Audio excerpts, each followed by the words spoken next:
Deci, chiar aici este încăperea unde se va realiza consultația primară, deci orice pacient cu urgență sau internat în spital este examinat la această combină cu aceste aparate și în urma exact să punem un diagnostic de precizie.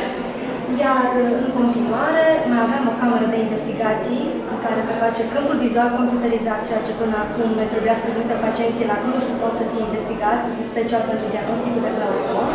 Și partea cea mai frumoasă și cea mai mare a acestei secții va fi practic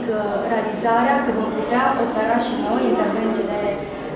cataractă, de extracția cataractei și cu implant de cristalin, de glaucom, intervenții de urgență, trebuia să trimitem plăgile corneene sau sclerare la Cluj, nu se puteau efectua la calitatea microscopului anterior care era foarte vechi și depășit. Deci noi destrăduim întregul colectiv, atât medicii cât și asistentele și infirmierele,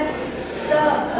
dăm tot ce putem din noi mai bun, ca bolnavii să fie mulțumiți și, exact cum a precizat și domnul președinte, să nu mai fie nevoit să plece în alte județe